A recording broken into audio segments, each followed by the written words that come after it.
Good morning, everybody. Welcome to the Board of Occupational Therapy meeting. Today is March 7th, and it's 9:37 in the morning. Before we start, I would like to get All right, Hector Cabrera, are you here? Yes. Linda Present. Doe? Richard Bookwalter here. Christine Wittlisbach? Here. Beata Morcos? here. We have a quorum. Thank you so much.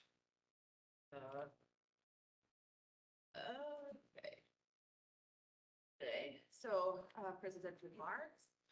First of all, I would like to thank CAG Graduate Institute, School of Health and Science for hosting us, such a warm welcome and taking care of us. Such a great way. I would like to also thank PGI President Mohammed Abu Salam, and I hope that I pronounced that correctly, Provost Megan Foster, and Jennifer and Dr. Sharma for hosting us. I didn't meet the other ones, but I heard that they're great, and thank you so much. I don't have other public remarks, business remarks, but next agenda item is board member remarks, so please feel free to. No, okay, moving on. Item number 4 is the public comment for items not on the agenda.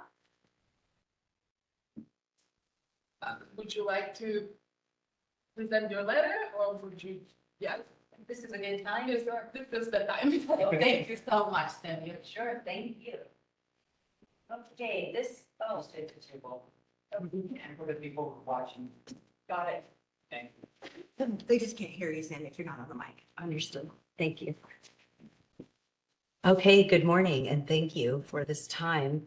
I sent a letter in the middle of February. Oh, this is Sammy Rafidi, President of the Occupational Therapy Association of California, and very proud and honored to do that. This letter was sent in the middle of February as a follow-up to the board meeting that was held in San Rafael in November of 2024. And Kristen Neville from the American Occupational Therapy Association of California and I attended that meeting and wanted to be sure that we communicated our concerns with the supervision standards that were proposed at the time. And there was going to be, there was a motion, and we talked about section, let's see, the California Code of Regulations, Title 16, Division 39, Section 4181 on supervision parameters. And it was particularly about Section G. Occupational therapists may supervise no more than a total of 3 of the following. And then there was a list of people, and we were asking to exclude or omit occupational therapy assistants from that list. And we had it was a great discussion, and I remembered it being quite lengthy. And then we were in agreement that occupational therapy assistants should not be on that list because there's already statute in place that allows occupational therapists to supervise no more than 3 OTAs at any one time. And putting that cap on the number of people that an OT could supervise would limit access to service. It would limit the number of fieldwork placements that we could procure for our programs, and it might lead to similar regulations all across the country. So we had that conversation, and I believe that the board there was a vote of agreement. People agreed with the recommendations that were made from AOTA and OTAC. And I wanted to be sure that this didn't fall off the radar. So we sent this letter just sort of as a what's next and as a follow-up. Right. And as for what's next and as a follow-up, Yes, yes. well, then, never mind. Sorry. We can't discuss it because it has been. Oh, The public it's not on comment. the agenda. So we can further discuss it. But it is in the packet. Well, we can't discuss it now then, so then it would have been appropriate at the packet, but also I think we just have a regulatory update that's listed on the agenda. And so at that point, we can't really discuss the regs. We just give the status. In order for us to discuss the reg, we have to publish the regulation. So the EO's report, the executive officer's report will talk about pending, Yes. typically talks about this kind of stuff. So we'll discuss it probably at that But, point. well, in generic, so we wouldn't be able to fully discuss. We would have had to put on here. But you could discuss things that have been voted on and where they are and Well, we'll work with it as it goes along. But yeah, basically, if At we that did not time. notice that we were gonna go deep into a particular reg, gotcha. then It would be for a future agenda item. Yes. Yes. But we haven't forgotten. No, we have not. Thank you so much for the letter to you and AOTA and for always supporting us. Of course. And, we make a great team. Thank you so much, Samia. Agreed. Okay, so then when it becomes part of an agenda, we would know this because it would get published online. Yes. And I would reach out to you and let you know first. Yeah. I do believe you're probably on our list to receive our notices and whatnot, so you would receive it. Yes. Okay, great. Thank you. Make sure of that. And would it be in the November minutes as well? Reflection of any votes on this Yes. in the November meeting minutes when this was discussed?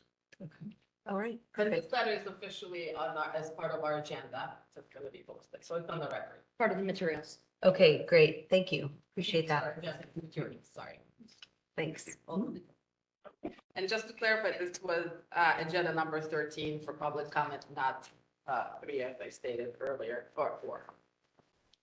All right, this would also be a great time for anybody who would like to introduce themselves and make the public comment.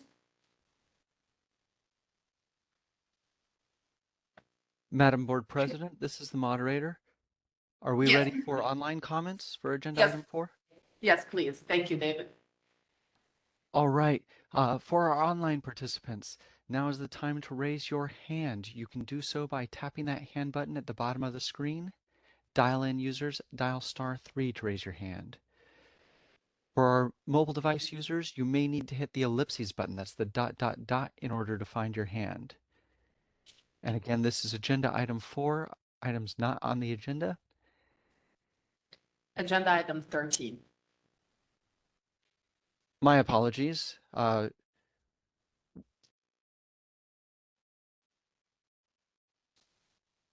Agenda item 13, public comment for items not on the agenda.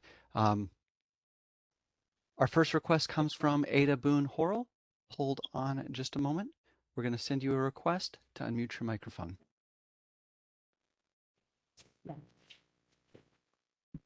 OTA, Program Director, Sacramento City College Occupational Therapy Assistant Program. I'm grateful to be here this morning, and I'm also very grateful for the collaboration and discussion between the board and the OT Association of California regarding the supervision parameters and the results of the discussion in November. As having served on the supervision standards meeting, committee rather, it was our intention to have the assistant removed from the list because they were already licensed, and having the final language, I think, culminating so many details that were greatly explored, and the final product is the correction, I think, of the intention of me and my role on the committee and the role of the committee itself. So I'm very grateful, and I appreciate the follow-up. Thank you. Thank you, Ada. And our next request comes from Kristen Neville. Hold on just a moment. We're sending you a request to unmute your microphone. Good morning, everyone. Can you hear me? Yes, go ahead, please. Oh, fabulous. I'm Kristen Neville, State Affairs Manager with the American Occupational Therapy Association. You can't see me, but I'm waving at everyone. I appreciate the opportunity to attend meeting virtually. Some licensing boards don't do that anymore, so this is a fabulous opportunity, not just for the public, but for other stakeholders. I was going to support Samia's summary, the letter that she just talked about, but that's been addressed already. I'll just wait for future communication about the regulation, but just wanted to say hello and thank you for your service. Thank you, Kristen. Those are all of our online comments at the moment. Thank you so much, David. All right. So we're moving on to agenda number 14, discussion and possible action on requiring professional development units pertaining to the board's laws and regulations and possible implementation. So we have a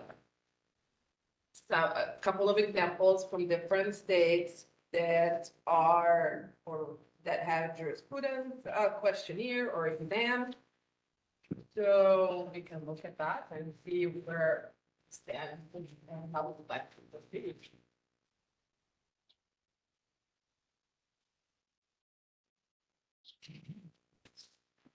I'll start. In light of the discussion we had yesterday about, well, I wasn't discussing about the interpretation part. That if we did an exam in the future, this might apply to us if we decide to make it as an exam. So I'm more likely to support making it, you know, a requirement, not an exam, but continuing education, P, instead of an outright exam. So I don't know. what are you recommending? Or Not suggesting? not doing the exam. I think we should do it you know, when people renew, maybe a continuing education instead of a exam. We already have continuing education. Not just. So do you want to do the questionnaire or? We don't have Just- anything. No, I know, but like, I'm just asking, like, we want to do just like a questionnaire or? No, there's continuing education on the law, right? Well, there isn't. Well, it's available, but it's not required. I know, that's what I'm saying. I think that if we want to go this route, instead of going the exam route, I want to go continuing education. And, yeah, So a little lighter than the exam itself. all of that, and then, if laws change, we might be affected by having to get this, getting a person to translate the document so that people can take the exam in their own language. Because in light of the legislation we were talking about yesterday, that I wasn't allowed to talk about, but we were talking about that all exams need to be available in the language the person speaks. So I'm combining two things at one time, but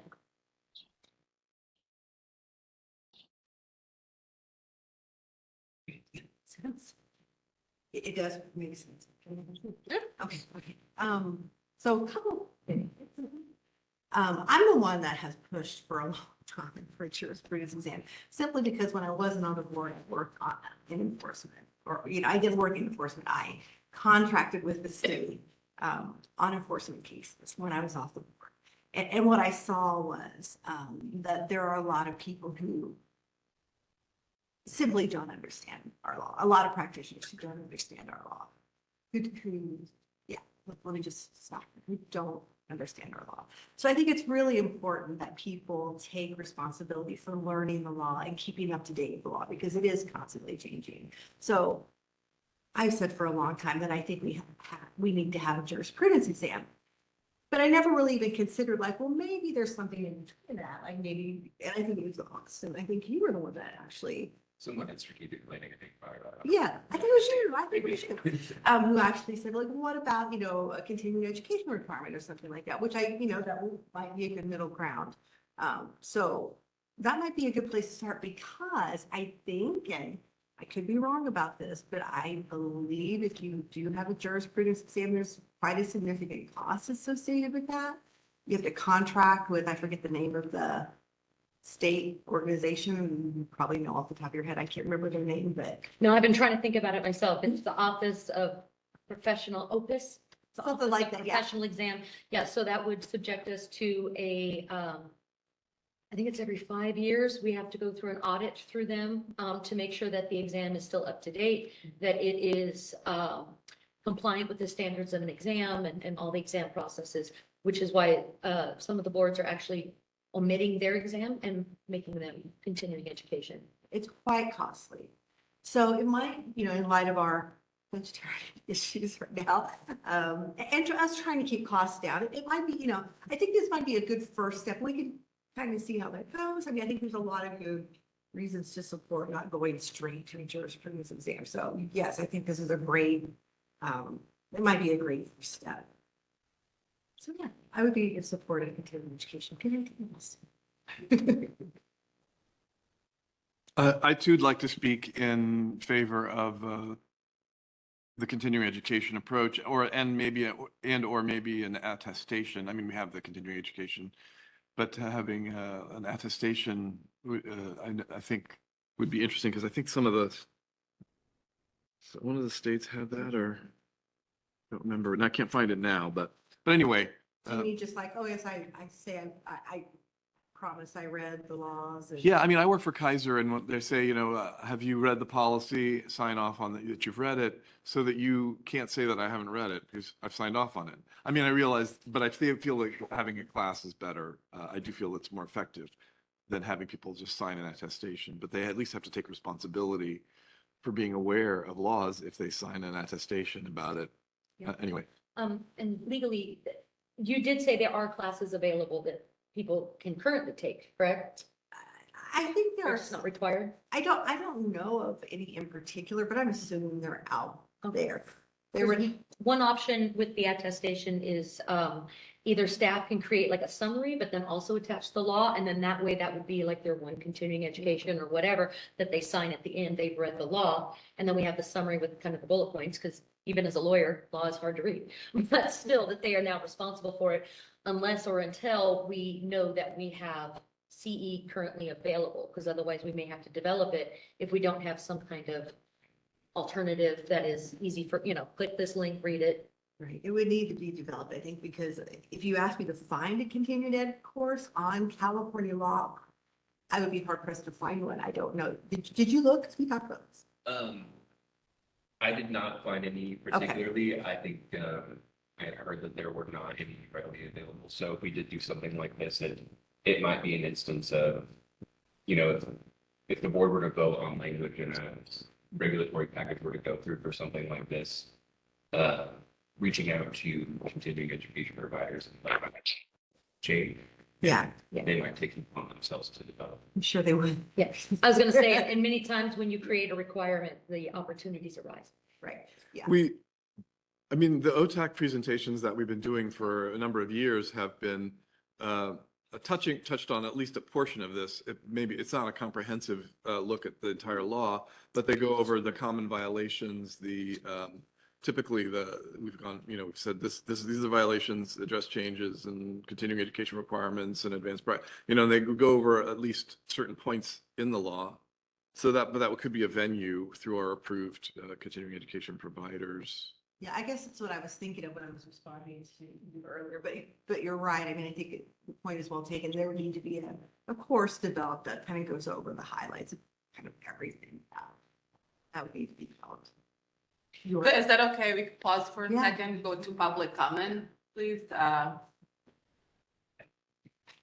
Sammy might want to have. What chair was on fire? This is Sandy Rafidi, president of OTAC, and I couldn't even stay seated in my chair because OTAC would love to be the go-to for this continuing education and partner with CBOT to make these happen. And whether we needed to have one every year, two whatever we would need to do, I think OTAC can handle that. Thank you. Done and done. Yeah. Awesome. Got it.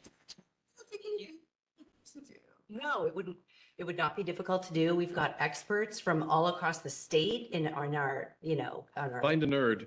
we will find the nerds, and there's so many of us in higher education, and we can get these done easily, whether they would be in person or remote, whatever. Yeah, thank you. Sounds great. Thank you, Sammy. Yeah, thank you. Yeah. Perfect for your conferences, you can have that. Yeah. There you go. Yeah. You're right, you're right. All right, David, yes, please. Sorry. All right, we are open for No, public. sorry, David, we still have in-person comments as well. My apologies. Thank you so much. So thank you for letting me speak. Actually, I'm in support of this. It is great. I think all the licenses need to go through it. My only request would be to know exactly, like a little bit clarity on, because laws, they are so broad. So what specifications we have, like, for example, they're going to ask us what kind of continued education you want us to do, like what kind of laws you want us to study again. So there are clear guidelines and parameters like on what specific, as you guys are talking about. I think that would be great. In that way, we know what need to be done and we can let, everybody know, including myself as a licensee, I need to know that. So just about that. Understood. Thank you. Thank you. Anybody? Right, now we're ready for public comments via WebEx. Thanks, David. All right. For our online participants, now is the time to raise your hand. You can do so by tapping that hand button at the bottom of the screen. Dial-in users dial *3 to raise your hand. And we will call. And our first request is coming from Ada Boone Horrell. Hold on just a moment. We're sending you a request to unmute your microphone. Thank you. I really appreciate this conversation and the collaboration between these two bodies in California. I think the continuing education approach is a very good way to go because it renews our awareness over a period of time as opposed to a one-time examination. And I look forward to participating in any way I could. I love to write exams and teaching learning modules. So I appreciate this conversation very much. Thank you. Thank you.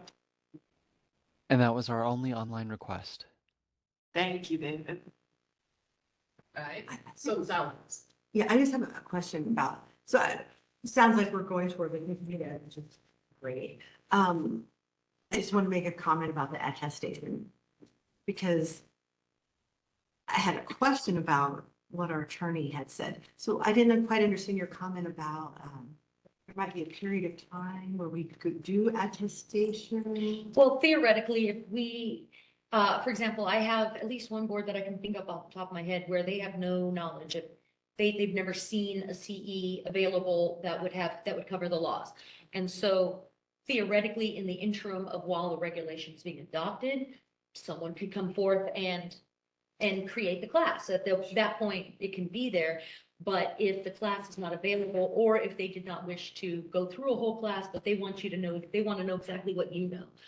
You read through the law, you saw, you swore that you saw it. Now, regardless of the explanation around it, you have it. So that was just kind of a interim option in case a class did not arise. But if it would take time for regulation to go through. So theoretically, we have people who are all excited to create a class. So this class could be available, or as an alternative for a cheaper option, the board could create such an option on their website. Here's a link. Me personally, I would recommend that we put it on a separate sheet as opposed to just a link to the law, at which point that's what they would attest to. That I have read through this, I comprehend this law. We can put at the top, if you have any questions, you can call somebody. And then that would be kind of their replacement CE rather than taking a class. So you're saying that you could give the option. Yeah. Okay. So I want to make a comment on Or that. not. Yeah, I understand, yes. So if anyone here thinks that might be a good idea, I want to speak in favor of not making it optional. Only as a backup in case it's not continued ed. And here's why. Because we all know we're all human, right? And if anyone has the option to not take the continued ed course, a lot of people are going to opt not to take it. And even if they sign that attestation, never ever in the history of any of the enforcement cases that I worked on, not knowing the law was ever a reason for, what's the word for it? It's not a defense. It's not an defense. That's the Although word. this would also aid us to prove that it's not a defense. It would aid, but still, we would rather people not break the law, right? We'd rather get it up. So if I really do believe that some of the enforcement cases were simply a matter of good people not knowing the law. And so I would rather not do the attestation thing unless as a backup for courses just not being created. yet.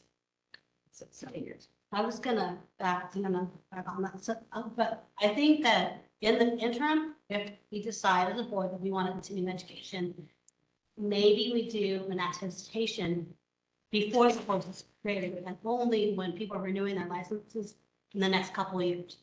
And then after that, the only option they have is the continuing education because we have nothing in place. But I think to get people on board and get them in the mindset that in the future, you're going to take a continuing education, but we want you to test that you understand the law right now. And because this is going to be implemented in 2 to 3 years from now. Then after that, once we have a continuing education, that we remove the option for attestation, because I am uncomfortable with attestations because I know people say, oh yeah, they just look at it quickly, they just sign it, and then they're going to say, you know, I did it, right? But then how do we, I mean, these are the same people that's gonna, if me and end up in enforcement because they violated law. And they said, I didn't realize it, but we have document, you said you signed it and you, so, I mean, it's a slippery slope. If we go down, we continue giving them only that option. And the law changes and we want to keep the continuing education updated and changing so that people are aware of new ledge using. Sorry. It's been done. May I have a question? I think that in the mix of all the continuing education, with NBCOT and board of, and everything's diverged a little bit in continuing education, and I haven't used the read 3 articles method of getting a continuing education course, of getting a credit for continuing education, but if I'm just want to check, maybe you guys know, can you still do, like, you read 3 articles in the AJOT and then that counts as 1 PDU, or there's a certain amount of reading articles that counts as a professional development unit? And would this be similar? Could this be similar to that? I'd have to check and see if it's still something for just reading articles. I know we have ways you can earn units for having articles published, as well as attending conferences and outreach events. I have to check the regulations just to be sure that there's still a way to get it from reading, but I mean, that is certainly an option. We did provide or it's up on the screen right now. We do have a regs package currently to impose some additional requirements for continuing education. And this is just a version of that adds an additional requirement for a CE. So if to respond to Dr. Sharma's question about specifically what the requirements would be, this is just a jumping off point for what laws and regulations might be covered. But I can certainly check that on the articles. Thanks. I'm looking at the NBCOT website right now, and they have, for example, they have an ethics case simulation, which might fulfill this proposed regulation for an ethics requirement, and then peer reviewed. Yeah, peer review of practice related articles. Yeah, anyway, but that doesn't mean that it's the same as ours. And then what we could do is, in addition to this, that sets forth the CEs, we could create a separate reg that perhaps delved a little deeper. Your Practice Act is rather on the smaller side, but still, like I said, law is not always fun to read.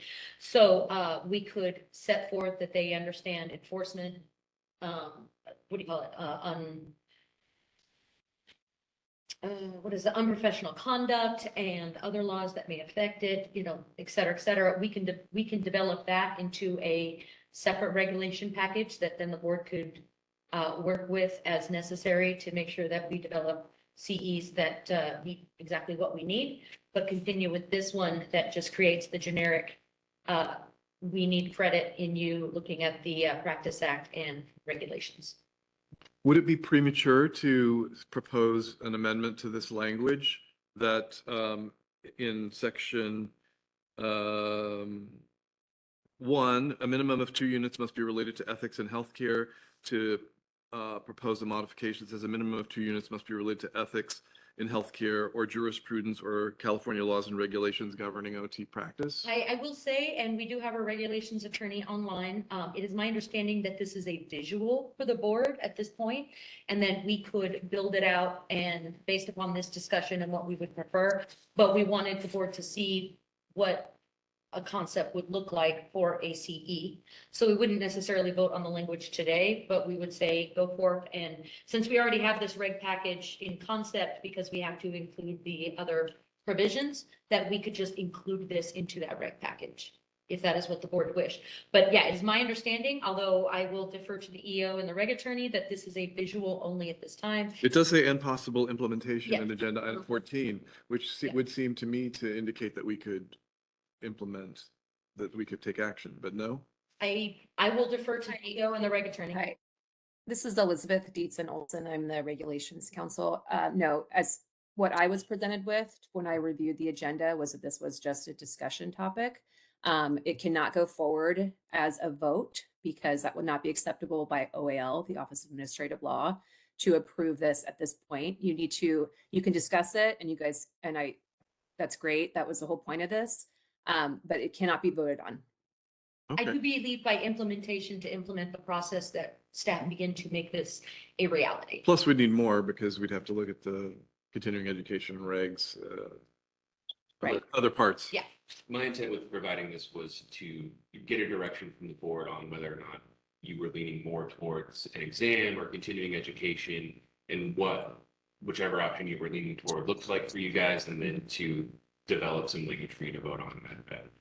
Can I bring up another point? I mean, I realize this is a side point, but this is an interesting question, this discussion about the agenda, because last year when I was president of the board, there was a discussion with our executive officer about how other boards were not putting prospective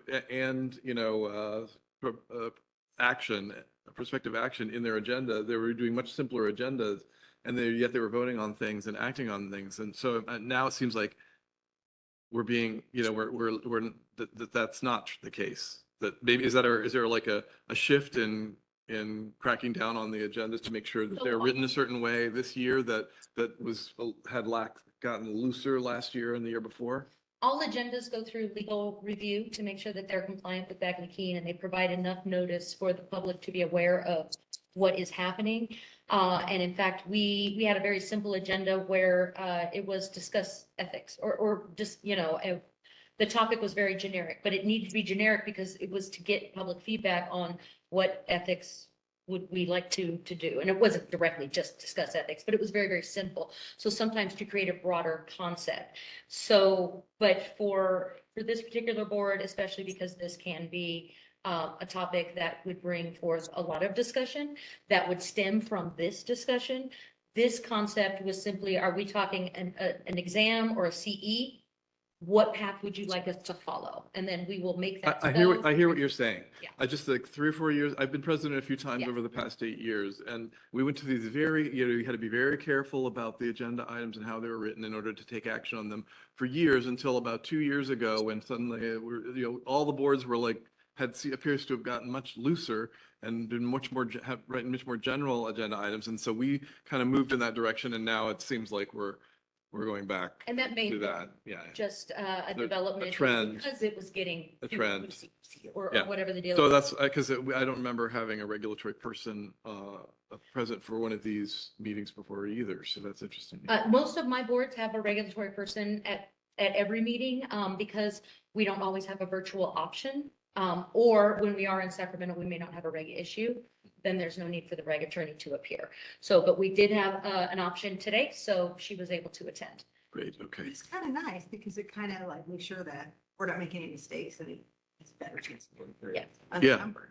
Yes. Yes, I would just like to say that I'm usually at all of my other boards meetings. So it just, because you guys have not been doing virtual meetings, I have not been able to attend. And we're only permitted with one council to attend if it's to travel. So I'd be happy to attend your meetings. Great. That helps. That helps explain. So yes, I believe the implementation meant which way direction would you like us to go? And then we will begin the implementation process to bring that forth to the board. Okay. Well, I would like to speak in favor of adding giving an option with the ethics unit and making the 2 units for ethics that to allow for ethics or jurisprudence. Because I like, for example, the language that we have in front of us from Ohio that says the 1 contact hour of ethics, jurisprudence, or cultural competence. That actually combines those and allows people to switch around, because we do have to take education every year and switching around. I almost always agree with you, Richard, almost always, but I disagree with this, and here's why. You're allowed. I really think it's so important for people to understand California law. And I just really, there's a million, not it's really exaggerated. There are so many courses in ethics out there, so easy to get, MedBridge and every place else. There's going to be a few courses available on California law, assuming OTAC suit for us, and I'm sure they will. I know they will. I want people to take California law exam. I just do. It's so important. I just cannot tell you, and I can't tell you the things I saw and heard. It's so important, and I wouldn't want people to choose ethics over California law. Everyone needs to know the law. We've been licensed for 20 years now. Everyone needs to know the law. Okay, can I respond to that? Yes, please. Okay, so I very, very, very reluctantly voted for encumbering more PDUs, making them specifying this PDU, that PDU. Now, I know that I think the Business and Professions Committee likes it when you have things more specified, but we have so many PDU violations, and it's a hurdle for people. And I realize ignorance. It's a balance between catering to people who don't comply and don't fulfill their obligations by not paying attention. Okay. But it's also a burden to have 24 PDUs with everything. If you could have 38 PDUs, but if you don't have an ethics, you're in violation. If you don't have jurisprudence, you're in violation. If you don't have cultural competence, you're in violation. If you don't have 12 that are directly related to OT practice, you're in violation. And the more complicated that gets, the harder it gets, not the more likely that people are going to comply. I do support jurisprudence as being in there, but I would want to I don't want to, there's only so much real estate in terms of those 24 hours that we have to do every 2 years to get our license. And the more you make it, the more complicated you make the regulation, the more it seems like overregulation or adding hurdles to people. And the more violations, I expect to see violations for people who have the full number, the 24 number, but they didn't pay attention that they had to do this one this way and that one that way. And how, I'm not sure how much more benefit the consumer has from that.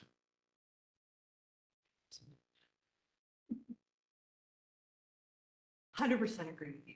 First thing I thought when I looked up there, I'm like, oh my gosh, now they have 3 requirements.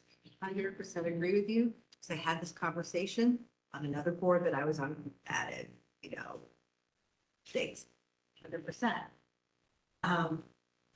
But I would bet you that people would so much rather have PDUs than a jurisprudence exam. I bet you they would so much rather have it. So is it too, I don't even want to say this out loud because I wasn't here on this board when you guys did it. Is it too late to pull culturally relevant PDUs and put in jurisprudence, like the board feels that way, or is that in God? I mean, I don't know.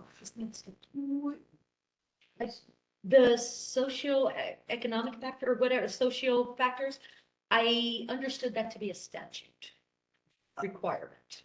I could be wrong, but I do know of other boards that were referring to a legislative requirement. Oh, was there a legislative? I Oh, gotcha. Okay. Actually, that's not how I remember it, is that OTAC came to us. Brian Edwards came and OTAC presented that, requested that the board include a course pertinent to culturally relevant practice or DEI, and that OTAC, that CBOT add that, and that was a request from the professional association. And then we decided to go with that. Just so we're clear on this, I'm all about DEI. Right. I mean, I think it's so important, but if that is a concern, and I agree that's a legitimate concern, 100%. Jurisprudence. It's so important for people to know the laws. It's so important. You're 20 years in and so many people don't even know the basic laws. I am just telling you. They don't. Are we like a little bit overcomplicating things? For example, like to you, if somebody does, or takes the exam, well, they get their license in the state of California. What if we then, right then, it doesn't have to be every year or every 2 years, maybe once every 4 years, because if you do this, like, let's say OTEC comes up with a exam, and it could be just a check mark of things like regulate, like laws. You do it right after you get your license. No, like after you get your, just to understand the regulations, laws and enforcement and all of that. Yeah. So like, if it would be not a continuous course maybe, but it would be part of an exam, right? So the second you get your license, then you take that, whatever everybody agrees on, continuing education test, if you will, or whatever makes sense, to understand right from the beginning, what's legal, what you should do, what you shouldn't do to get in trouble, right? Because if you understand that from the very beginning and it's clear to you, then you don't have to be reminded maybe 2 years later, because you are still aware of those changes. And I mean, yes, not everything changes. We have basic ones that everybody, they don't report the correct ones, or they don't change their, just all of the steps that we constantly see in front of us that they break those laws. If we have an exam though, OTAC can't do it. It's got to be done through our system. Okay, if they develop it, No, that's they our don't. system. No, that's not how it's done. Or together, that's the. No, question that's that not how it's, I'm almost positive it's got to be done through this office of whatever our attorney Yes. said. It's And- Office of he- Professional Exam Services, That's, maybe? that's, yeah, and it costs a ton of money. It's very, very complicated, time and money numbers. I don't think we want to go down that road. It's not simple like you think. It's not. Well, it seems like we're all in favor of doing something about adding jurisprudence to, I mean, haven't heard anybody say that's a bad idea in this board, but the question is just how to do it. And that would be a future, maybe we need to give some direction to the staff, right? And then, Okay. and bring it to a future agenda, maybe, do you think? Doesn't that sound? Because we have several different brainstorm ideas, like, Well, I think they want to know if you want to go down the exam route or the PD route. I mean, continuing education. I really think we've got to continue ed. I mean, given our budget situation and, I mean, I remember when we had a presentation a few years ago about adding California questions that were to supplement the NBCOT exam, and that was going to be very costly because we had that. Remember that woman I'm sorry to call her that woman, but we had a presentation from the exam people about adding California specific questions, and that was going to be a very costly proposition that we did not move forward with. And this would be a similar thing. Just to develop the exam, it's just the whole process is outrageous. Not in a bad way, it's just, I mean, it's just so. I would be okay with CEUs, and I would be okay with carving out one of those two ethics ones for jurisprudence and one for ethics, doing something like that, so that we don't have dig further into the Okay, the more discretionary PDUs. But that's just me. that's a great compromise, as long as, there's some requirements, we'll look at the law. Especially since we look at some of these like Ohio where it's just 1 hour. Sure. As long as there's a requirement to open the page and look at the law, because I firmly believe that once their eyes are there, they're gonna look at it, yeah. Yeah, both Tennessee and Ohio just have 1 hour, and we have 2 for ethics, so maybe we could. Okay. If it says 1 hour of either ethics or cultural competency, each renewal cycle, so they just choose one. And they are saying that So if we're, 2. So, if we just add it, just say, you have your choice, but No, not choice. One ethics. Well, we could talk about that in our, This one, because according to this one, we're giving them three choices. It says minimum two can be some ethics or cultural relevancy or the California Business and Professional Code. So that's, yeah, it's under the same B, that's where, and then must complete amendments to 2 units in ethics. 1 in socioeconomic, DEI stuff. and one in business. And 1, that one would be what it would look like. Stuff on that California law. That's an example. What Richard is saying, keep the DEI stuff, make the ethics 1, make the laws. and 3 here doesn't include what we're talking about, or it does? That's what I was. One course shall pertain to California Business Professions Code Division 2, Chapter 5.6, Occupational Therapy, and shall pertain to the California regulations. 3 is an example of what it would look like if we required. Possible proposed text, yeah, but we're not allowed to vote on it today, even though it's in the packet. Right. Okay. So we just need to give direction which path, and I think we were in agreement, except maybe beyond, I'm not sure, No, I'm good. okay, on continuing it. Yes. So that's what you need to know. Yeah, staff can definitely work with Regs Council to bring some language with a couple of different options, or with the 1 unit subbed out, or we can bring proposed text to the next meeting that the board can go on. Yeah, I'd like to see 1 course for ethics, change it from minimum of 2 units to 1 course in ethics to match the other 2. We're talking about 1 course in ethics and 1 course in California Business and Professions Codes. I would like, why do we have a minimum of 2 units related to ethics, totally different language? And we could just do 1 course in ethics. To me, that would have, it's more parallel, just. And then we could work with this language that way.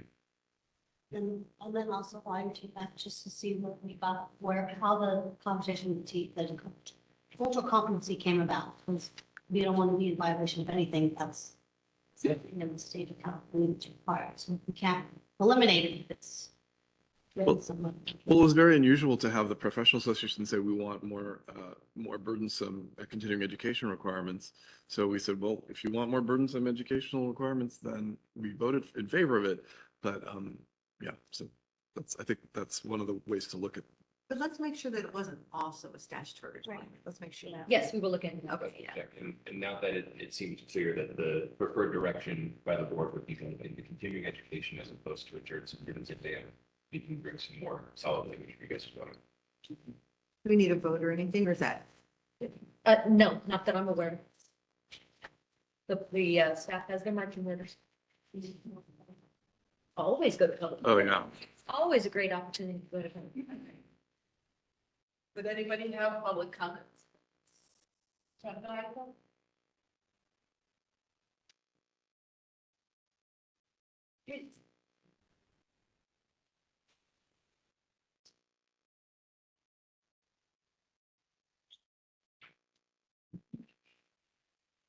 Thank you. It's Samia. Can I ask a question? I'm having a hard time understanding this document from the current regs package. And I think, Richard, I want to agree with you that the minimum of 2 units must be related to ethics and healthcare. So I hear that you're suggesting one of those units be related to ethics, one of them be related to jurisprudence and the laws, and one be related to the culturally relevant practice, sociocultural factors working with diverse populations and or bias. And then what's number 3? That's the visual for whether or not we would like to include as a continuing education option, the jurisprudence legal option. If we wanted to go with an ethics, then 3 would not exist. So some of the language is underlined a single time, and some of the stuff is underlined a double underlined. The single underlined stuff, I believe, is stuff that's already been voted on that we've approved. The double underlined stuff is new language for today that is just being thrown out here for the board to discuss. So the 3 does not exist yet in the proposed reg package, but the single underlined stuff has already been voted on by the board to proceed for the whole process winding its way to becoming a regulation. That is so helpful. But we could still pull back some of that and change it. You could still edit that but not today because, as we've discussed. Mhm, And we could still add 3 at a future meeting, but not today. mhm. But 3 would be added and we would just have to modify the single underlined stuff.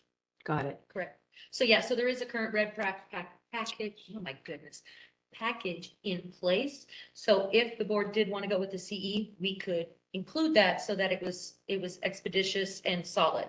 And therefore, all of the arguments as to why we're adjusting our CEs are already there rather than a whole separate package later. But of course, it wouldn't be necessary if we were going to go to an exam. And what we can do is at the next meeting, we can bring back the language as approved with the third option and then a potential what the language would look like if we also tweaked 1 and 2 there. And if you tweaked 1, it would end up being just 1 unit for ethics, potentially, If we voted that way. if you voted this way. Yeah. And when would all of this be in place then for people renewing their license? Well, as of right now, it's set for January 1, 2025. It would depend upon when the regulation package was submitted and when we anticipated it to be final. So quite possibly either January 1 of 2025, July 1 of 2025. Wait, we're in 2025. Oh, you're right. So then that needs to be edited Yeah, again. we- Sorry. We have to pull that back. to 2026, yeah. edit that effective date anyways, so. Because the right package isn't final. So this was a previous edit then. It's double underlined. So And that's a double underline. So I'm so sorry. It's only March. easy to do that, But yeah, so as it says, any license renewed on or after, and then that date there is a little fuzzy until it looks like the package is going to be finalized. Okay. It typically takes 18 months. Oh, To get through. It depends on how controversial the reg is, yeah, so. got it. And we don't know we don't know if it's 18 months, if it's 20 Yeah. months, if it's 16 months. But it's not, it can't be January 1st, 2025. Correct. Yeah. Okay, Please. great. Thank you. Retroactive. Retroactive. Yeah, no. I just got my CBOT renewal in the mail, so I have to do it by April. I'm like, Me too. Get out your time machine. sometimes I wish I could. Thank you. All of us. Thank you, Danny. Dr. Shaw? All right. David, can we please open up for public comment via WebEx? Absolutely. We are now open for public comment via WebEx. If you'd like to make a comment, please raise a hand by tapping that hand button at the bottom of the screen. Dial-in users dial *3 to raise your hand, and we will call on people in the order we have requests. We're going to take just a few seconds now to see if we have a request for public comment.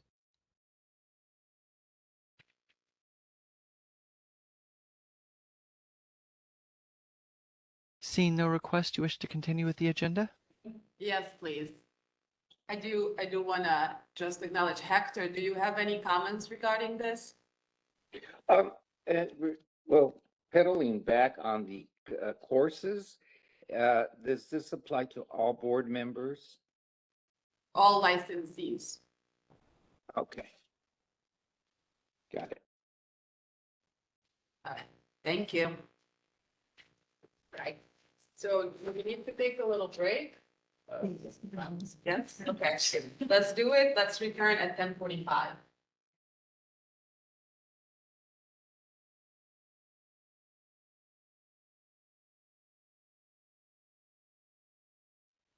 All right, welcome back, everybody. It's 10:46.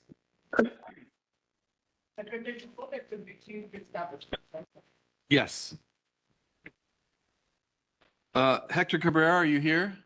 Yes, I am. Member Cabrera, you do need to be on camera. Okay. Lynn Doe, Present. Richard Bookwalter here, Christine Wittlisbach. Here. Beata Morcos. Here, and we established a quorum. Since we put it on from yesterday, we're gonna go to agenda number 17. Some of the legislative update. We put it for today, so this way, OTEC President Samuel Renewal, who's gonna attend today, can comment on SB 813, Veterinary Increased Client Record Maintenance Period. So, do any board members have any comments regarding this? Then I would like to all go to open to public comment.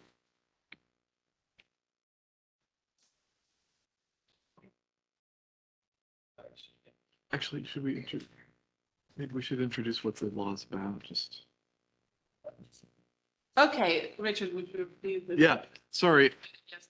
I'm taking it back just because I want to make sure that everybody knows what we're talking about. We're talking about Senate Bill 813, which is introduced by Senator McNerney on February 21st, 2025. And it talks about the Occupational Therapy Practice Act and an existing law that requires client records be maintained for a period of not less than 7 years following the discharge of a client.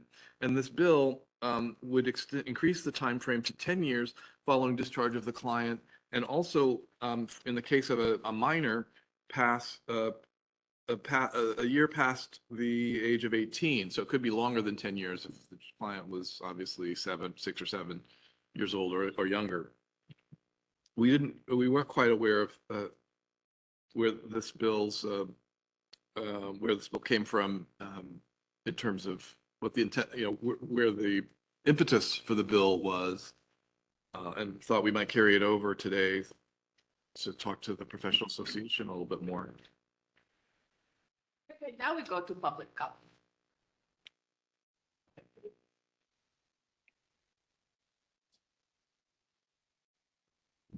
Thank you very much. Samia here. I received a message from a member of our association.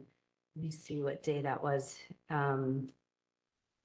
On February 27th, and learned that this bill was introduced by Senator McNerney, and the bill required an extension of medical record storage from 7 to 10 years. And the member wanted to understand the reasoning behind it. He said the Department of Health Services brought the bill to their attention at his workplace, and he was inquiring as to what this was about. Why was it targeting OT? How come physical therapy, speech therapy, no other healthcare providers were on this bill? And so I reached out to our lobbyists that work with OTAC, and they told us that it was currently a spot bill. So the language within the bill will end up being amended at some point.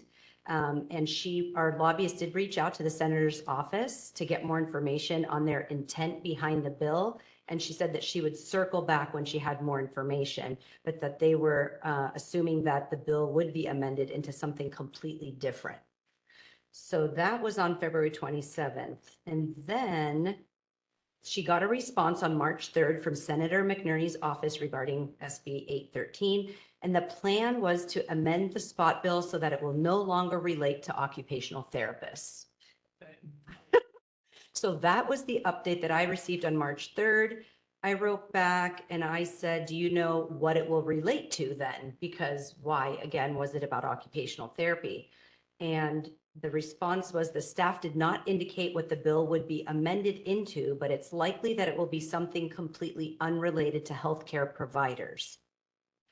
And said, we will keep an eye on the bill for when the amendments cross. The deadline to submit amendments is the end of March. So we're keeping an eye on it and our lobbyists are keeping an eye on it, but it sounds like it's going to be completely something completely different. That was very random. So random, so random. Wow. And what the heck, like what in the heck? I'm glad we waited. Yes, thank you so much for all that clarification. You're welcome. And if I hear anything else, I can let you know. I can email you. Yeah. Thank once you. we This is super hear. helpful. Yeah. Thank you. Yes. Yeah. Very confused too. I know, so were we. So that's why we had the lobbyists reach out. Thank you. Thank you. Thank you. Really appreciate you. Do we have any other public comment? Person? David, could we please go to public comment via WebEx? We are open for public comment for our online participants. If you'd like to make a comment, please raise a hand by tapping that hand button at the bottom of the screen. Dial-in users, dial *3 to raise your hand. We will call on people in the order we have requests. We're going to take just a few seconds now to see if we have a request for public comment.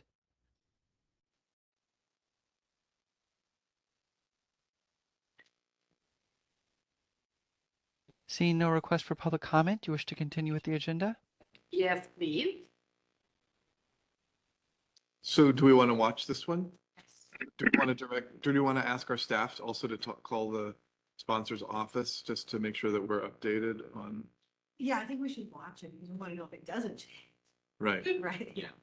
You should watch it and, yeah, ask staff to also contact. Yeah. Because we probably do want to replicate what the OTAC pathway, because it shouldn't just come from, I mean, we shouldn't just come from the Prussia Association, we should also have a direct line. Absolutely. Thanks. So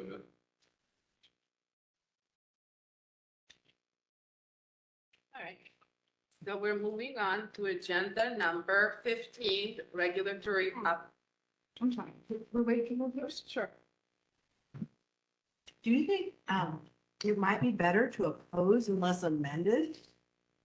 Just to make a strong statement like, hey, unless you change this, we definitely oppose this because it didn't come from anybody. There's no reason for it. What do you think? Because they're proposing, they told Samia that they were gonna amend it, make it into something completely different. I mean, I wouldn't oppose it. I would say we have concerns. I mean, if we oppose it, then doesn't oppose stay on the? Hi, this is Elizabeth. yeah. I just wanted to, I worked for the legislature for a long time. I just wanted to, like, it sounds like it's a spot bill, and the bill introduction deadline was, 2 weeks ago, whenever it happened. So I think being an oppose is a very strong stance. It's not necessary. Oh, gotcha. Well, thank you for that. That's very helpful. Yeah, we just need staff to confirm that it is a spot bill. Continue watching.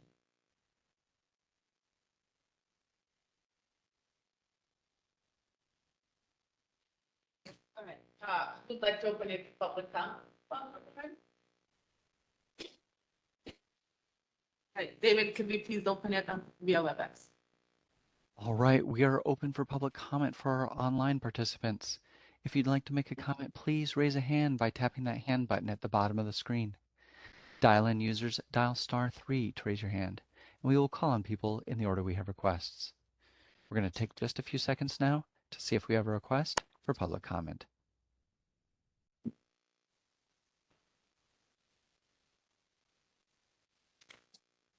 Seeing no request for public comment, do you wish to continue? Yes, please. Thank you, David.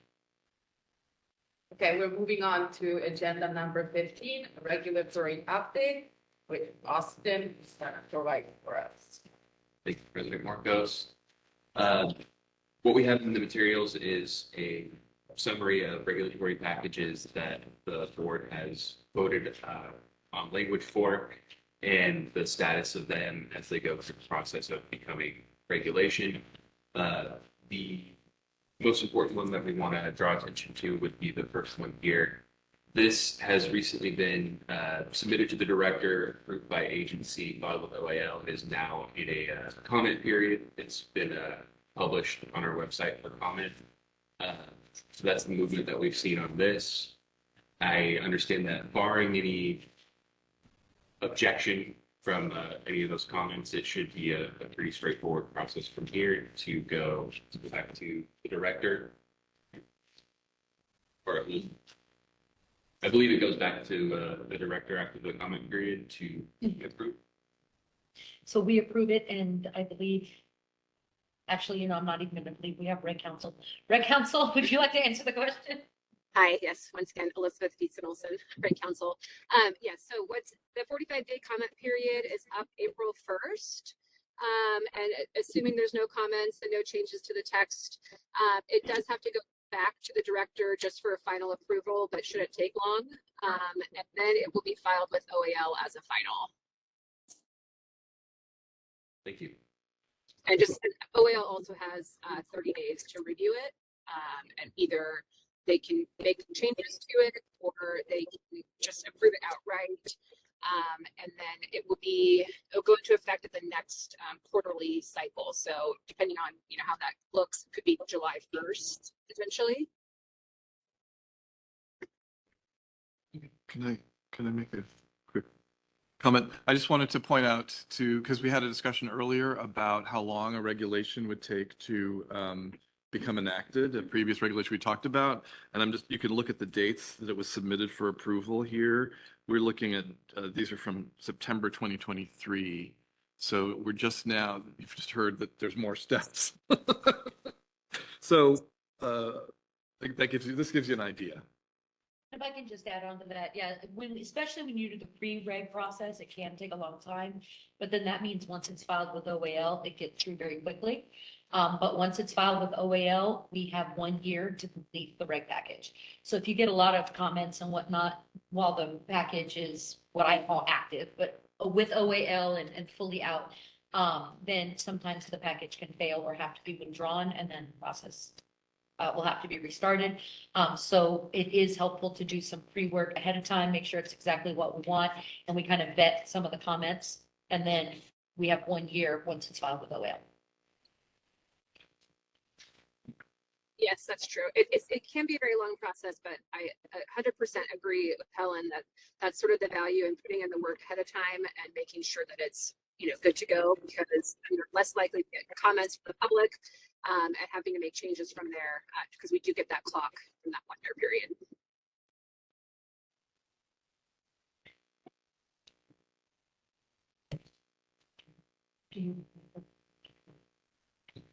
Thank you, Elizabeth. And just to give a little bit of background, this is a regs package addressing some of the language having to do with our application process, just to bring things a little bit more up to speed in terms of the online availability of the application and what is considered a received application and time frames for abandonment, just to give some background on the regs package. And then to address Samia's comment from earlier, making sure that we haven't forgotten those regulatory updates for supervision. We're working on putting the package together to submit to legal and budget for their approval to go through, as we mentioned, this lengthy process. It's in the works. Following that, we do have the other packages that are in process. I believe there's been significant movement on these since the last meeting. These are available to you in table as well. And it's what I have to report on the regulations update. And are these on the website for people to look to review? The one that is in the comment period is available for review. And then the other ones, the post text, will be available from the minutes for previous meetings where the board voted on items. Who decides on the priority of the way it's kind of process? That would be the board if you would like to assign some priority. Anybody strongly that we should have a little bit of a priority list when it comes to these people? Yeah.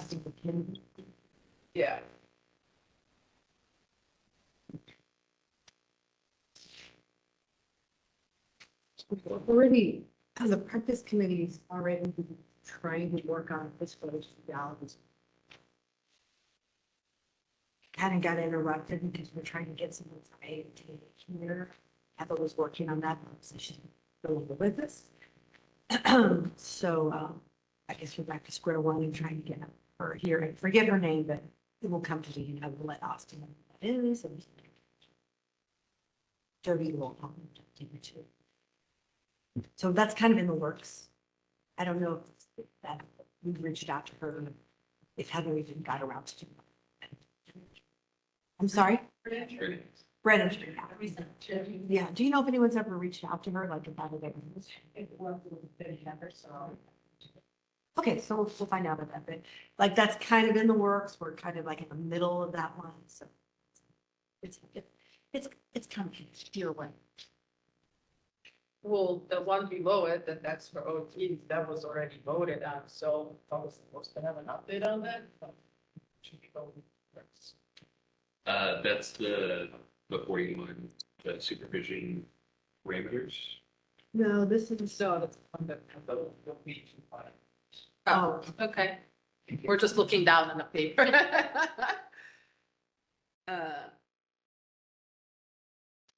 this was the one that we voted on in November, that's regarding, OTAC, the board DHP's letter. Yeah. So the reason it's on this process not started list is because the package hasn't been submitted to legal and budget for the process. So we're never gonna submit it. Submit that. Sorry, I'm like, sorry. Well, what I'm hearing is maybe the priority for that would be first. Right. Okay, we can certainly assign that top priority and make sure that that is the first thing that staff to get the package. And then probably also the physical agent modality, since it's already in the works, so we should have at least some sort of option for it. Not just. Yes, agreed. And if we're talking about a regs update, that is something that is on the agenda for staff to work on getting regs packages through. That's going to be a big push from staff to see some movement on these going forward. We're in agreement that there's some piece. And this one we can also update because it's already in the movement and as we, that, most likely by April 1st, we will get answers. I mean, the approvals. Agreed. I don't know much about it.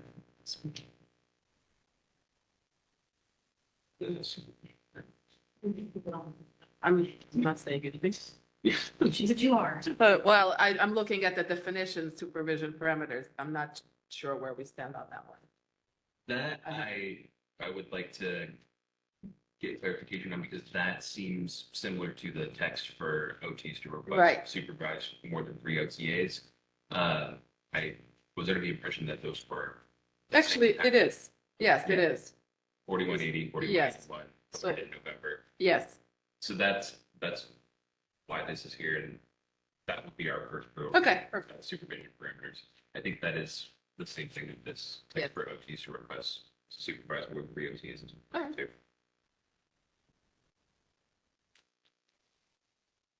Yeah. The last one, the patient record retention requirements when a business is closed or is changed ownership. We're having trouble with that on the practice committee because we don't have enough private practice people on the committee. So, just put that out there. We're trying to find private practice people who are willing to serve on the practice committee. I know you're the one who, appoints those people, but how many OTs do you know?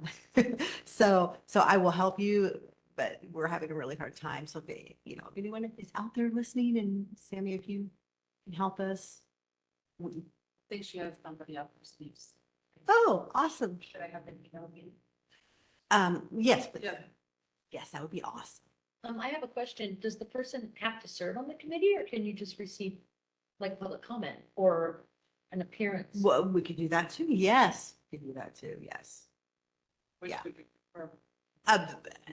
And whichever they prefer. If they just want to make an appearance at our next meeting, which we don't even know when that is yet. Yeah, but we just need some input on this before we can go forward.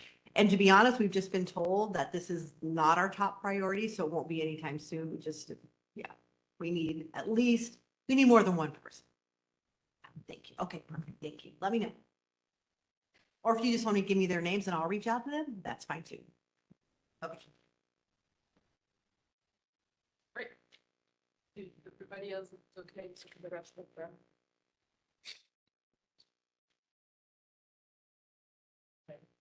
We're gonna go to public comment now.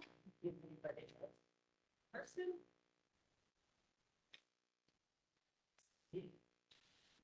All right, David, could you please open it up? You have that? We are open for public comment for our online participants. If you'd like to make a comment, please raise a hand by tapping that hand button at the bottom of the screen. Dial-in users dial *3 to raise your hand, and we will call on people in the order we have requests. We're going to take a few seconds now to see if we have a request for public comment.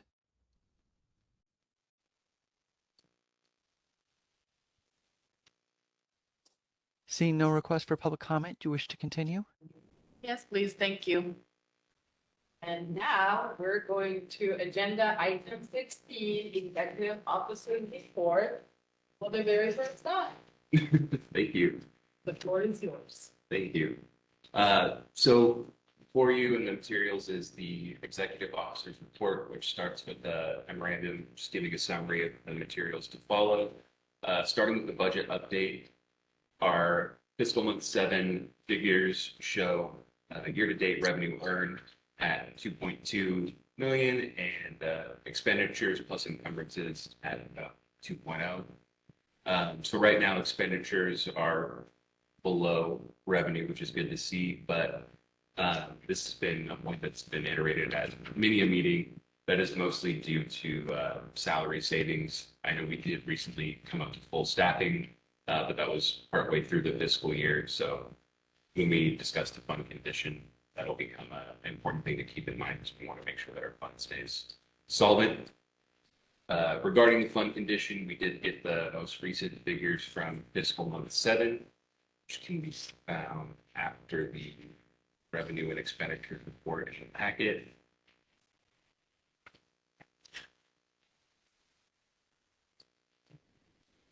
Compared to the meeting in November, there will be a difference noticed in prior year, fiscal year 22 to 23. The budget office notified us of a prior year adjusted beginning balance of $18,000, which does show an increase in the reserves in the fund, and you'll see that reflected in the current year as well.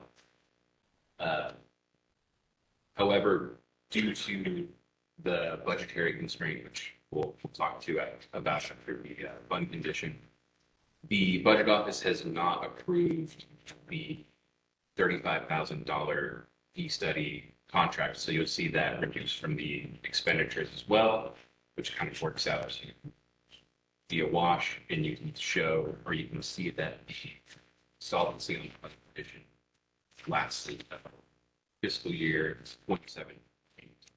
But that being said, there is this downward trend, and the fee increase and the fee analysis is still necessary. So as I had just mentioned, the budget office did not approve our contract to have that fee analysis done through a private company, but I have reached out to the budget office and spoken with people there about having the budget office assist us with the analysis. So that's still on the table. And the intention there is to have that completed between now and the June meeting and have a presentation from the budget office with their findings from the fee analysis. It's my understanding the board has previously voted on language to increase fees in statute. So what the recommendation that we received from the budget office is that while they're working on this fee analysis to help with the statutory increase would be to implement a regulatory increase in fees to keep things afloat until we get the statutory fee analysis. We're at with the fee study. Following the fund condition, we have our freeze updates.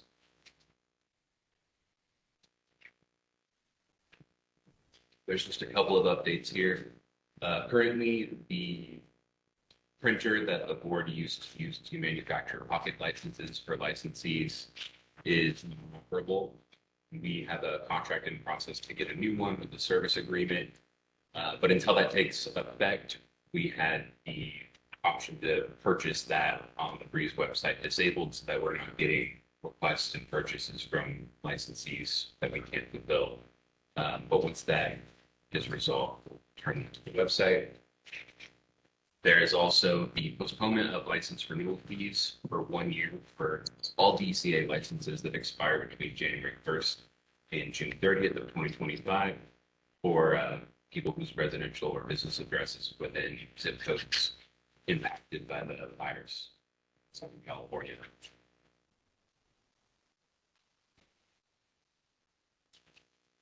Following that is a condensed spreadsheet of information provided by the budget office of the current fiscal year's expenditures as well as the projected expenditures for the end of the fiscal year. This is not compared against revenue, but compared against the appropriated funds by the budget bill at the beginning of the fiscal year. So that's where this projected year-end total is being balanced against.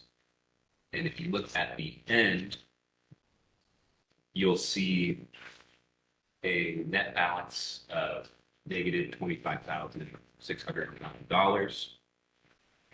Now we have put in a request for an AG augmentation and an OAH augmentation, which would be additional funds available to us to continue our enforcement operations, having cases transmitted to the AG and having hearings.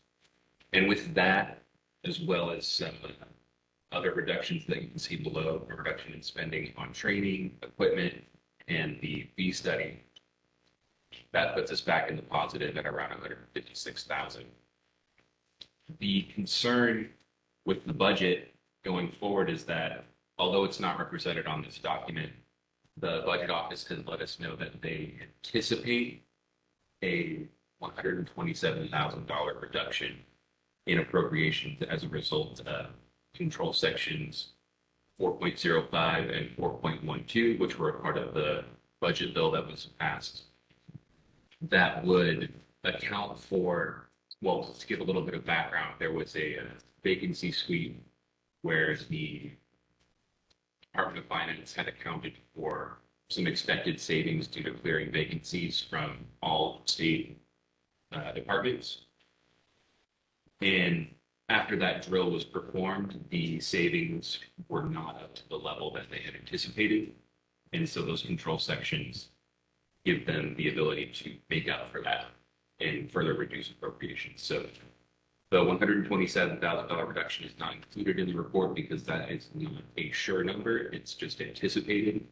But as you can see, that's close to the remaining appropriation that we're anticipated to have left at the beginning of the year, which indicates that savings and a reduction in expenditures is going to be necessary and appropriate this fiscal year.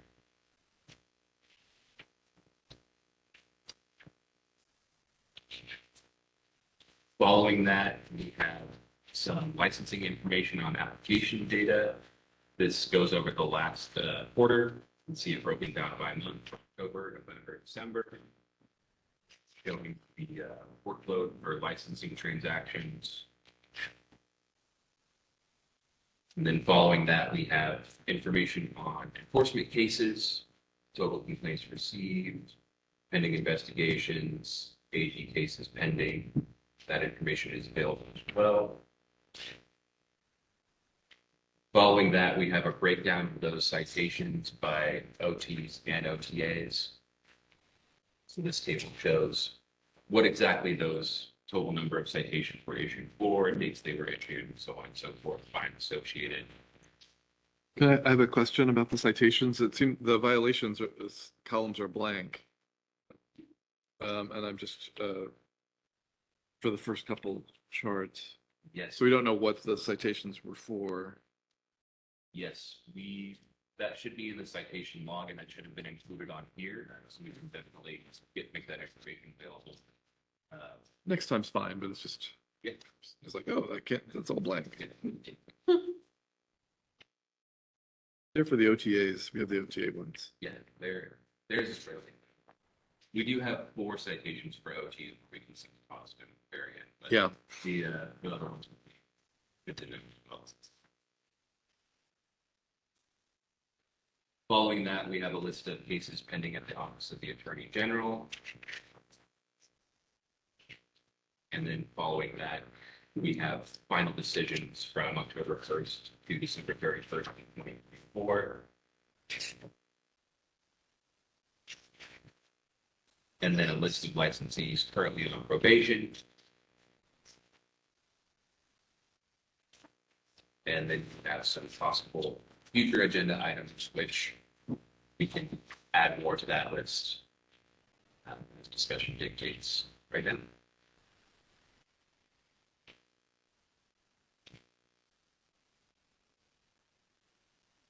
Does anybody have any questions regarding the Hills report? I'll go, David, could we please open to public, first of all, Hector, do you have any comments? No, not yet. All right, thank you. David, could we please go to open comment via WebEx? All right, we are open for public comment online. If you'd like to make a comment, please raise a hand by tapping that hand button at the bottom of the screen. Dial-in users, dial *3 to raise your hand, and we will call on people in the order we have requests. We're going to take a few seconds now to see if we have a request for public comment.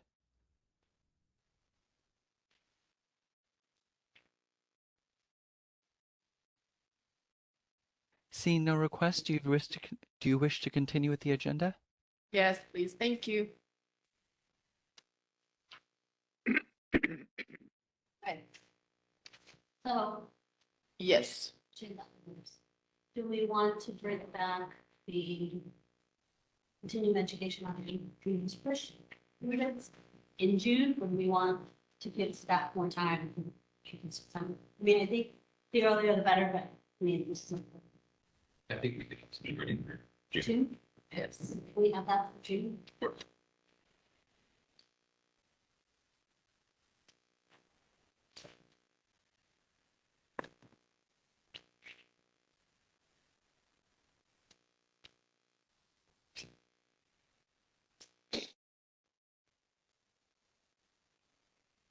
I do have in my notes from yesterday, suggested, I believe, by member Walter, possibly a discussion of the One Federation's OT document regarding emergency response.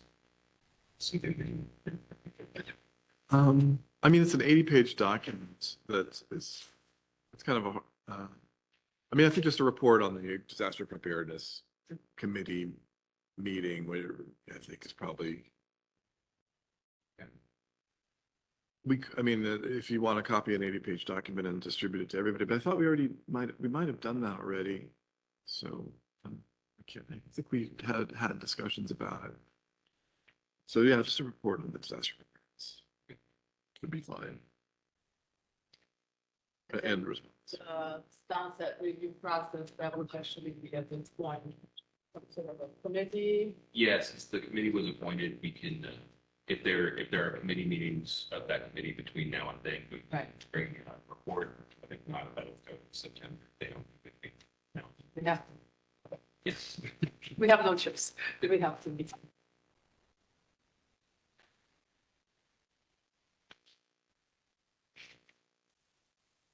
As mentioned, there will be the review of the fee analysis. We hope to have that available for training.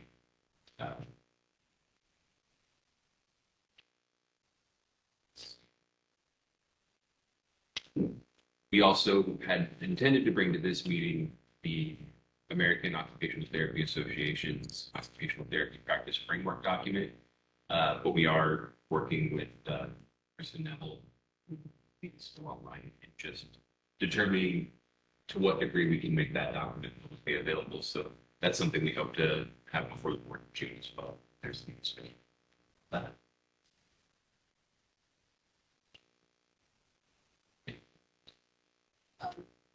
David, could we please open it up to public comment and see if Kristen Neville is still with us and if she could answer these questions maybe? All right, we're calling on Kristen Neville. Hold on just a second, please. We're sending you a request to unmute your microphone. Yes, I'm here. Yay. So, is it the clarification around the OT practice framework you're looking for? Yes. Okay, so I did, and my apologies, I did email Jody about this yesterday, but she was consumed obviously with your meeting. So I'll just share what I said in my email to her. After speaking to my boss and recognizing that the OT board is an important stakeholder in making policy and whatnot, we are fine with sharing portions of the OT practice framework that are relevant to your discussion and putting that in the meeting. I mean, obviously, as long as it's attributed that this is the AOTA OT practice framework document. And hopefully that is able to, satisfy, I'm not sure if that satisfies any of your legal counsel's concerns or whatnot, but that's the, we certainly don't want to deny you access to the document because like I said, you're an important stakeholder, but at the same time, it is behind our member wall.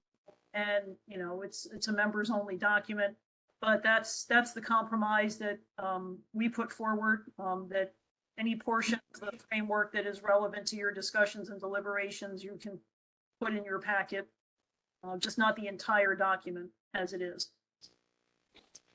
Thank you, Kristen. Can you just hold for a second until Sure. maybe we get a comment from Helen?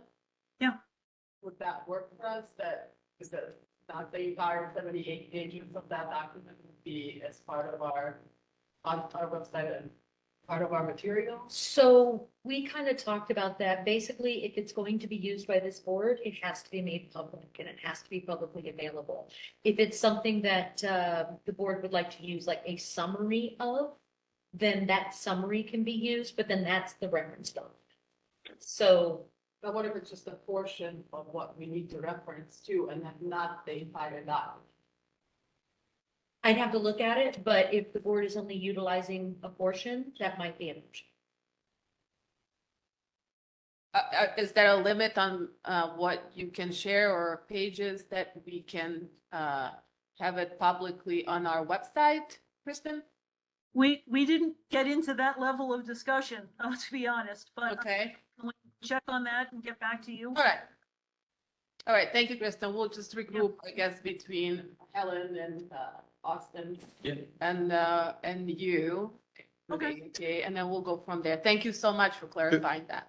I'm sorry. Sure. No, I mean, I think I've had I have a PDF copy because I'm a member of AOTA. There's a downloadable PDF copy that you can get as a member could the board have that? Could the executive officer have that and pull out sections as needed for future discussions as appropriate to the agenda? That's what we're trying to clarify. Which portions and much of it. So we're not able to use it as a reference document as a whole. Not the entire. Well, unless we made it public. There are websites you can currently publicly access it without it being behind a paywall, but I understand the text concerns. AOTA. Or eight. Yep. Then. Sorry. Okay. So we'll regroup on that. Okay, anything else suggestions, future items, possible future items, review meeting and or September? I'd like to leave it up to the president's discretion to adjust. Yes. Okay, great, thank you. I know some of us have to leave to catch a flight.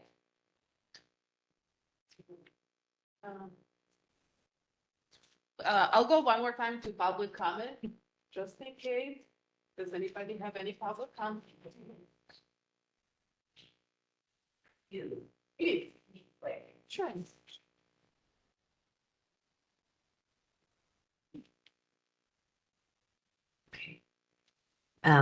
This is Samia from OTAC. I saw that AB 277 was flagged, the Alanis, about the behavioral tech, the autism bill and how they define behavioral technicians.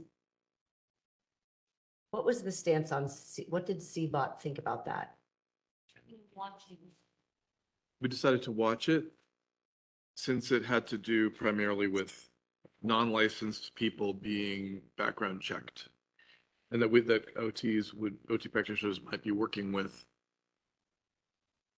Okay, we were OTAC was a little bit concerned about that one because of the way that they described who behavioral technicians were. And in the original language, occupational therapists, physicians, licensed people were actually listed as behavioral technicians. So we did reach out to the office, Alanis's Assemblyperson Alanis's office, and just FYI to CBOT, let's see. Their office responded that they will be amending the bill to be more specific to criminal background checks and that they would include an exemption in the current language, which would apply to OT practitioners who are already licensed in the state. So it didn't read that way at first. And it looked like we would have to do another background check and fingerprints, even though we're already licensed. So they're going to amend that bill. That's good to know. I believe if I'm remembering it correctly, I think we were working off the assumption that we would be exempt because we were already licensed. So good. Yeah, Thank you. it wasn't in there. So we went after that because that was looking like we were included in as a behavioral technician. Gotcha. But FYI, so they said they're going to amend, so there would be an exemption for us. Great. Yeah, okay. Thank you. Yeah, sure. Thank you, Samuel. Anybody else? David, could we please open it up via WebEx? Public comment? WebEx is now available for public comment. If you'd like to make a comment, please raise a hand by tapping that hand button at the bottom of the screen. Dial-in users dial *3 to raise your hand, and we will call on people in the order we have requests. We're going to take a few seconds now to see if we have a request for public comment.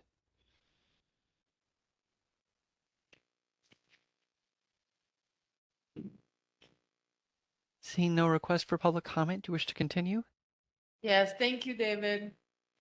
Well, at this point, we went through all of the agenda items. Once again, I would like to say big thank you to Tech Graduate Institute School of Health and Science, all of you here. Samia and OTAC, AOTA, as always, your support. Our wonderful attorney, Helen, for being here and your help and support. Our staff, Jody and Serena, and all the board members, and for Austin for doing a great job. This is first time being part of this meeting. So thank you so much to everybody and have a wonderful weekend. Meeting adjourned. Thank you. 30. Thank you for holding some of these agenda items so that I. Of course. Of course. We appreciate all your input. Thank you, everyone.